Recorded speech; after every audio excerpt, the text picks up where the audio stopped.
आप तो senior most हैं इस दुनिया में। कितने साल हो गए रोहित जी खेलते खेलते? 1997 से 7 ओलंपिक्स खेल चुका हूं मैं। जब सामने वाले खिलाड़ियों से खेलते हैं आप, काफी तो पुराने आपके खिलाड़ी सामने आते होंगे, क्या अनुभव आता है? सर, जब मैं पहले खेलता था 1997 से, तो मेरे हियरिंग लोगों के साथ मेरा कंपटीशन होता था और मैंने बढ़ने की कोशिश की। मैंने ओलंपिक्स खेले, कॉम्पिटिशन्स जैसे बिल्कुल हियरिंग लोगों के साथ जैसा कंपटीशन होता है, मैंने भी उसमें आगे बढ़ने की कोशिश की और अब तक मैं लगभग हियरिंग कॉम्पिटिटर्स के साथ खेल सकता हूँ। अच्छा रोहित, खुद के विषय में बताइए, इस क्षेत्र में कैसे आए, शुरुआत में प्रेरणा कितने दी और इतने लंबे समय से जी जान से खेलते रहना, कभी थकना नहीं? सर, जब मैं बहुत छोटा था तो जब मैं मेरे ख्याल से मुझे याद भी नहीं है कि मैं जब देखता था, मैं बस ऐसे ही माता पिता के साथ चलता था, मैं देखता था, चीजें देख के खुश रहता था कि कैसे हियरिंग लोग खेलते हैं। मैं भी चाहता था कि मैं भी खेलूं। मैंने भी वहीं से अपना एम तय किया और फिर आगे बढ़ता चला गया। ठीक, जब मैं 1997 में मैंने खेलना शुरू किया तो पहले बधिर लोग खेलते नहीं थे, मुझे किसी तरीके का सपोर्ट नहीं मिलता था, बस सांत्वना दी जाती थी। मेरे पिताजी इसमें बहुत सहयोग करते थे, खाना पीना, जूस, जो भी डाइट चाहिए होती थी उसका बहुत ध्यान दिया करते थे। भगवान की बहुत कृपा रही है, तो मुझे भी बैडमिंटन से इसीलिए बहुत प्रिय है। अच्छा रोहित, आप डबल्स में जब खेलते हैं तो आपका पार्टनर, मैंने सुना है महेश, आपसे उम्र में बहुत छोटा है। इतना अंतर है, आप इतने सीनियर है तो महेश बहुत छोटा है। क्या आप कैसे उसको संभालते हैं, कैसे गाइड करते हैं, उसके साथ कैसे मैच करते हैं अपने आप को? महेश बहुत छोटा है। 2014 में मेरे साथ खेलना शुरू किया, मेरे घर के पास रहता था। मैंने उसे काफी कुछ सिखाया, कैसे मूवमेंट करनी चाहिए, कैसे हार्डवर्क करना है, डेफ ओलंपिक्स के लिए कैसे तैयार होना है। तो वो थोड़ा सा रहता है डिसबैलेंस, लेकिन मैं उसको जो भी मैंने सिखाया वो मुझे बहुत सपोर्ट करता है। रोहित जी, हम भी आपके साथ कर देंगे। रोहित जी, आपका जीवन एक खिलाड़ी के तौर पर और एक व्यक्ति के तौर पर, मैं समझता हूं आप में लीडरशिप क्वालिटी है, आप में कॉन्फिडेंस लेवल है और आप किसी चीज से ऊब नहीं जाते हैं, लगातार उसमें चेतना भरते रहते हैं। मैं पक्का मानता हूं कि देश के युवा, उनके लिए आप वाकई बहुत ही प्रेरक रहे हैं। आपने अपने जीवन की बाधाओं से कभी हार नहीं मानी। ठीक है, परमात्मा ने कुछ कमी दी, लेकिन आपने कभी हार नहीं मानी।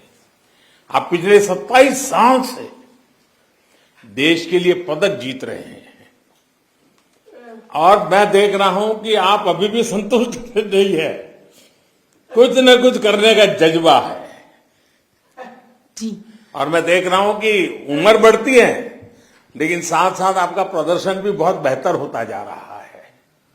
आप अपने टारगेट नए तय करते जाते हो, नए टारगेट को प्राप्त करने की कोशिश करते हैं। मैं समझता हूं कि खिलाड़ी के जीवन में यही एक गुण बहुत बड़ी ताकत होता है। वो कभी संतोष नहीं मानता है, खुद नए गोल सेट करता है, उस सेट के लिए खुद को खपा देता है और उसी का परिणाम है कि कुछ न कुछ प्राप्त करता रहता है।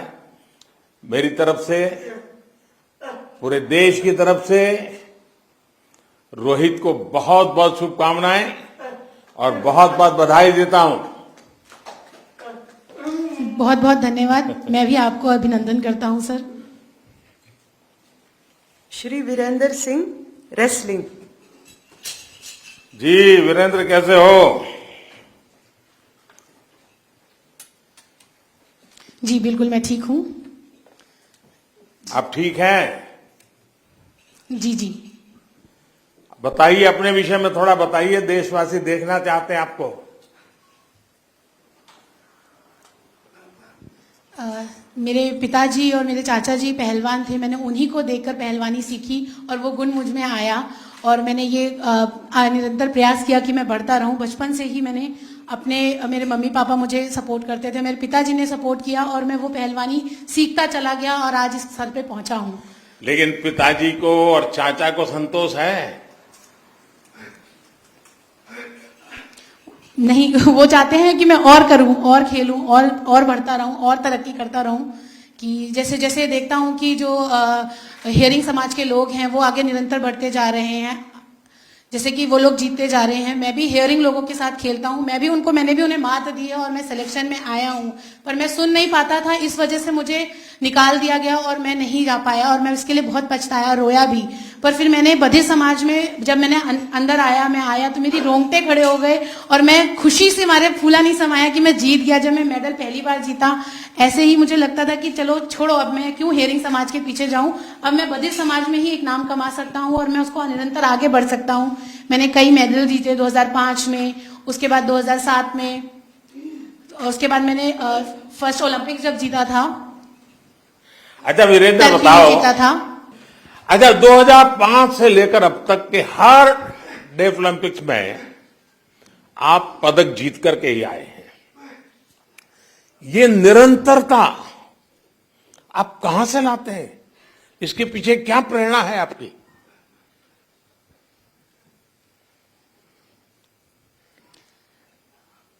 मैं डाइट पे इतना ध्यान नहीं देता हूं जितना मैं प्रैक्टिस पे ध्यान देता हूं। मैं लगातार हियरिंग लोगों के साथ प्रैक्टिस करता हूं, बहुत मेहनत करता हूं, वो मेहनत जाया नहीं जाती है। मैं बिल्कुल देखता हूं कि वो कैसे खेल रहे हैं और उसको निरंतर बढ़ता रहता हूं। सुबह शाम मैं लगातार प्रैक्टिस पे बहुत ध्यान देता हूं।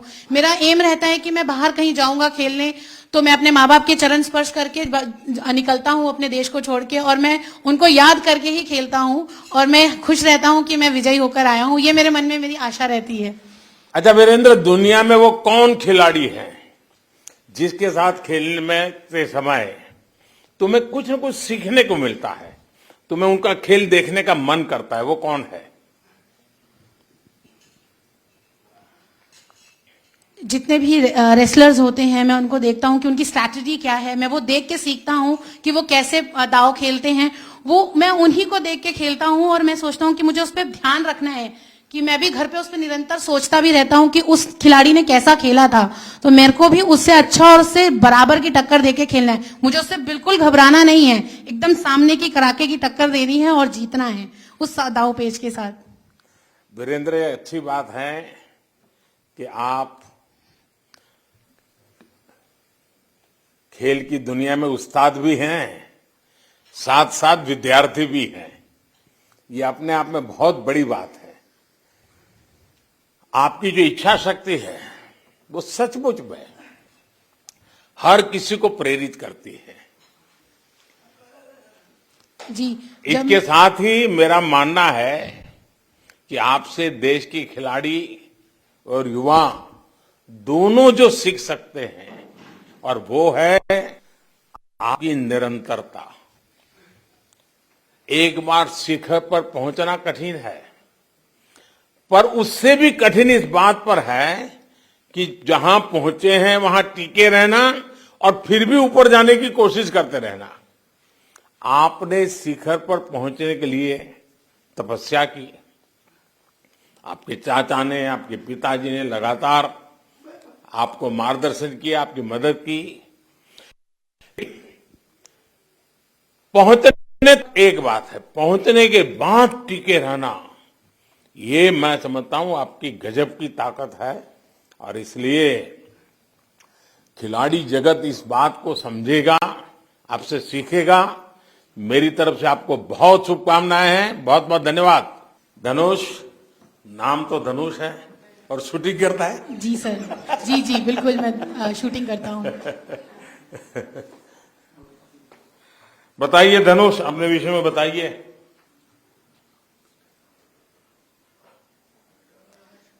जी, मैं निरंतर शूटिंग में प्रैक्टिस करता रहा। मेरी फैमिली का सपोर्ट मुझे बहुत रहा कि मुझे स्टेज वाइज वो कि मुझे हमेशा बताते रहे कि मुझे जीतना ही है, फर्स्ट ही आना है। मैं 4 बार विदेश जा चुका हूँ जीतने के लिए, और मेरा ये हमेशा निश्चय रहता है कि मैंने तय किया होता है कि मुझे फर्स्ट ही मेडल लाना है, मुझे गोल्ड ही जीतना है। धनुष जी, आप और विद्यार्थी जो चाहते हैं इस खेल में आगे बढ़ना, आप उनकी क्या मदद कर सकते हैं?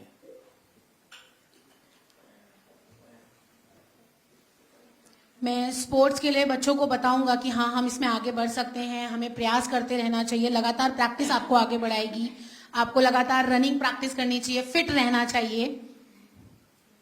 बस सर, मैं इतना ही कहना चाहता हूँ। योगा करते हो? जी, मैं करता आ रहा हूँ काफी टाइम से योगा। और मेडिटेशन करते हो? हाँ, करता हूँ, लेकिन बहुत ज्यादा नहीं, कभी कभार करता हूँ, ध्यान रखता हूँ। पता है ये शूटिंग में मेडिटेशन, ध्यान, ये बहुत काम आता है? जी बिल्कुल, केंद्रित करना पड़ता है जी। हैं? बिल्कुल बिल्कुल, होल्ड करके एकदम केंद्र लगाकर एकदम निशाने पे एकदम ध्यान रखकर करना पड़ता है। अच्छा धनुष, बताइए, छोटी उम्र से तुमने इतनी सारी सिद्धियां प्राप्त की है, दुनिया में जाकर के आए हो, तुम्हारी सबसे बड़ी प्रेरणा क्या है? कौन तुम्हें प्रेरित करता है?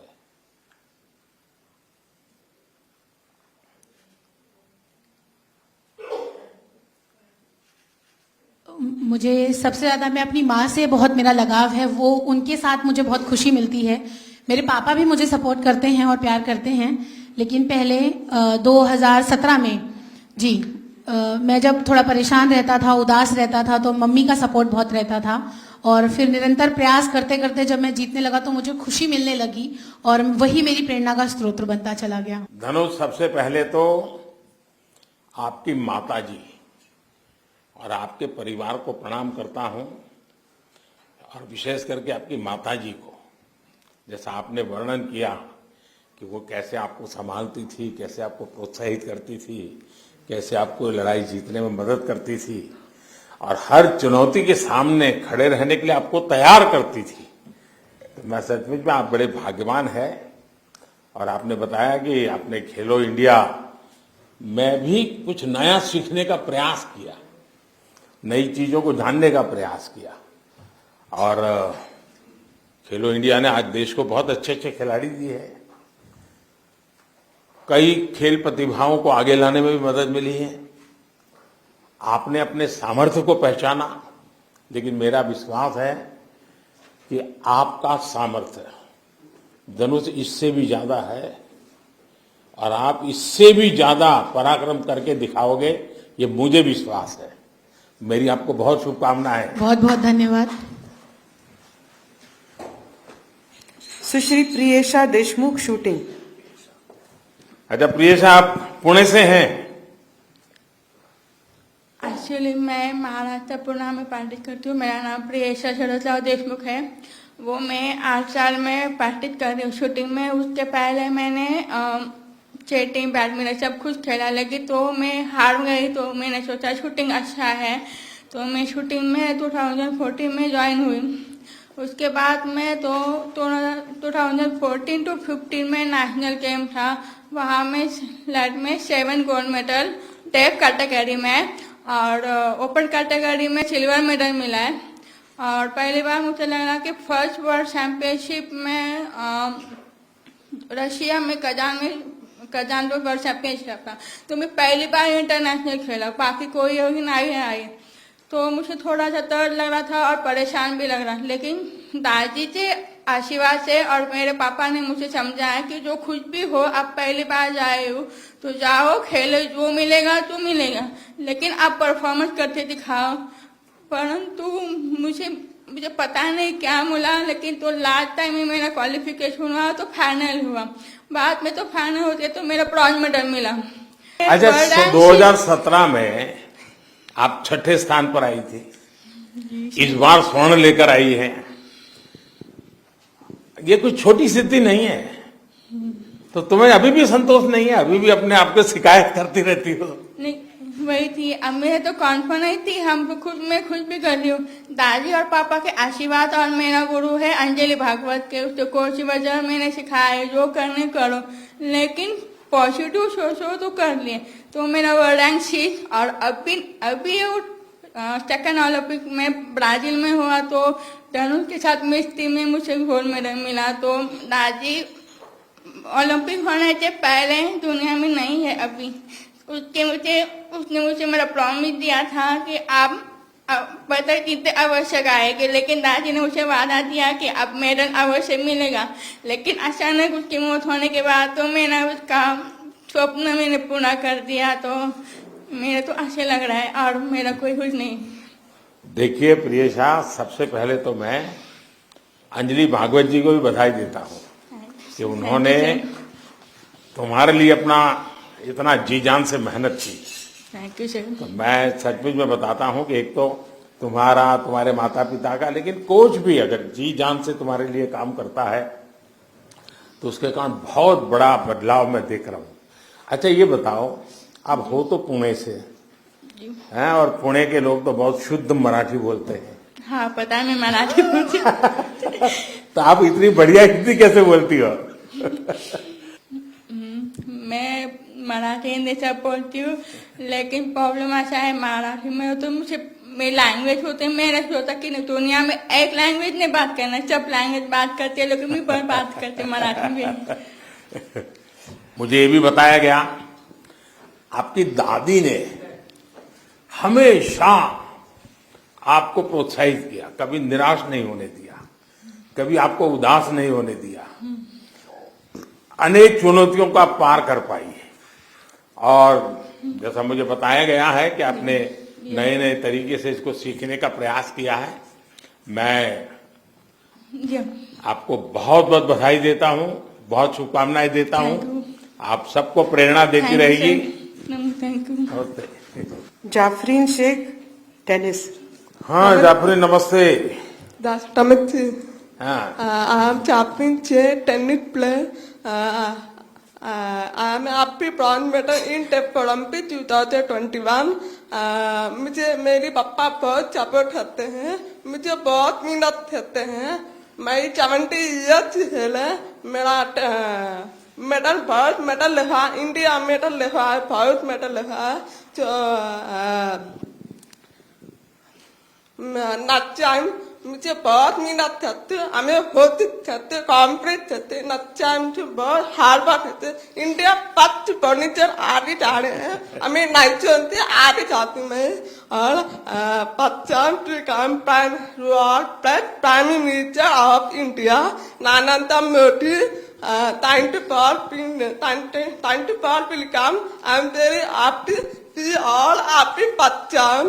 अच्छा जाफरीन, आप और पृथ्वी शेखर, आपकी जोड़ी ने बड़ी कमाल कर दिया।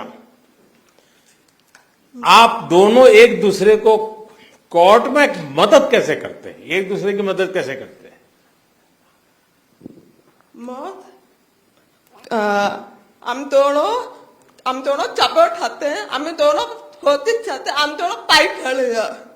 हमारा फाइट खड़े, हमारा इंडिया में आगे चढ़े हैं, हम दोनों नाचती, हमें होती चढ़ा आगे है, हमें ब्रॉन्ज मेडल लाया था। देखिए टेनिस में मैं तो कोई खिलाड़ी नहीं रहा हूं, मुझे वो नसीब नहीं हुआ है, लेकिन कहते हैं कि टेनिस एक ऐसा खेल है जिसमें टेक्निक पर बड़ा बल रहता है और टेक्निक की तरफ काफी फोकस रहता है। आपने इस खेल को ना सिर्फ अपनाया, लेकिन कई बार आपने देश का नाम ऊंचा किया। इस चीजों को आत्मसात करने में आपको मेहनत कितनी पड़ती थी? मुझे बहुत मेहनत थे, हमेशा बहुत मेहनत थे, हमेशा कॉम्प्लीट करते, हमें नाचते, हमें अभी खेलते हैं, बहुत आगे जा रहे हैं, बहुत खेलते। अच्छा, आप एक प्रकार से देश की बेटियों का, उनके सामर्थ्य का एक प्रकार से पर्याय तो है ही है, साथ ही आप छोटी छोटी बच्चियों के लिए भी एक प्रेरणा है। आपने साबित कर दिया है कि भारत की बेटी अगर कुछ ठान ले तो कोई भी बाधा उसको रोक नहीं सकती है। मेरी तरफ से जाफरीन को बहुत बहुत शुभकामनाएं, आपके पिताजी को विशेष रूप से अभिनंदन कि उन्होंने आपके पीछे इतनी मेहनत की और आपको यहाँ तक पहुंचाया। तो आपको सपोर्ट करते और आगे वाले सपोर्ट करो। मैं करूंगा। Thank you sir, thank you. मैं करूंगा। Thank you. आपकी ये ऊर्जा, मैं कह सकता हूं कि जो मुकाम आप लोगों ने हासिल किया, आपका जज्बा इससे बहुत आगे जाने का है। ये जज्बा बनाकर रखिएगा, ये जोश बनाकर रखिएगा। इसी जोश से देश की जीत के नए रास्ते खुलेंगे, भारत के उज्जवल भविष्य का निर्माण होगा। और मैं मानता हूं हमारे जनरल खेल की जगत में कोई व्यक्ति नाम लेते के आता है तो वहां के स्पोर्ट्स कल्चर की, स्पोर्ट्स एबिलिटी की बात होती है, लेकिन कोई दिव्यांग, कोई शारीरिक रूप से मजबूरी में जिंदगी गुजारने वाला व्यक्ति, वो जब दुनिया के अंदर नाम रोशन करता है तो वो सिर्फ खिलाड़ी जीत करके नहीं आता है, वो सिर्फ खेल का खेल नहीं रहता है, वो उस देश की छवि को भी लेके जाता है कि हाँ, ये देश ऐसा है कि जहां दिव्यांग जनों के प्रति भी यही संवेदना है, यही भाव है और यही सामर्थ्य की पूजा वो देश करता है। ये बहुत बड़ी ताकत होती है और इसके कारण दुनिया में आप जहां भी गए होंगे, दुनिया में जब भी आपके इस सिद्धि को किसी ने देखा होगा तो आपको देखता होगा, आपके खेल को देखता होगा, आपके मेडल को देखता होगा, लेकिन बैक ऑफ द माइंड सोचता होगा, अच्छा हिंदुस्तान में ये वातावरण है, हर एक को समानता है, हर एक को अवसर है और उससे देश की छवि बनती है। यानी सामान्य खिलाड़ी देश की छवि बनाता है, उससे अनेक गुना ज्यादा अच्छी छवि देश की बनाने का काम आपके द्वारा होता है, आपके प्रयत्नों के द्वारा होता है। यानी ये अपने आप में बहुत बड़ी बात है। आप सभी को एक बार फिर इस शानदार जीत के लिए और देश का नाम रोशन करने के लिए, देश का नाम ऊंचा करने के लिए, भारत का तिरंगा झंडा फहराने के लिए, और वो भी आजादी का अमृत महोत्सव मना रहे हैं, उस समय देश के तिरंगे को फहराने के लिए आप सब बहुत बहुत बधाई के पात्र हैं। आपके इस पुरुषार्थ में आपके परिवारजनों का, आपके माता पिता का, आपका कोचिज का, आपके आसपास का जो एनवायरनमेंट होगा, उन सबका बहुत बड़ा योगदान रहा है और इसलिए उन सबको भी मैं बधाई देता हूं। जिन भी खिलाड़ियों ने इस वैश्विक प्रतिस्पर्धा में हिस्सा लिया, उन्होंने पूरे देश के सामने हौसले का एक अभूतपूर्व उदाहरण प्रस्तुत किया है। कुछ लोग होंगे जो मेडल तक शायद नहीं पहुंच पाए होंगे, लेकिन ये मान के चलिए कि उस मेडल ने आपको देख लिया है। अब वो मेडल आपका इंतजार कर रहा है, वो मेडल आपका इंतजार कर रहा है। आप ये मत सोचिए कि अब आप पीछे हैं, आप जरूर सिद्धि प्राप्त करेंगे, आप विजयी होकर के आएंगे और जो विजयी हुए हैं वे भी अब तो आपकी प्रेरणा का कारण बनेंगे। और इस खेल के अंदर आज तक के सारे रिकॉर्ड आप तोड़ के आए हैं, हिंदुस्तान के सारे रिकॉर्ड तोड़ करके आप आए हैं। इसलिए इस टीम का हृदय से मैं गर्व करता हूं, अभिनंदन करता हूं और आजादी का अमृत महोत्सव, उसमें भी आप प्रेरणा बनेंगे। देश के तिरंगे को आगे लहराने में हर नौजवान के लिए आप प्रेरणा बनेंगे। इसी अपेक्षा के साथ मैं सबसे पहले आप सबको बहुत बहुत बधाई देता हूं, बहुत बहुत आगे बढ़ने के लिए निमंत्रित करता हूं। बहुत बहुत धन्यवाद।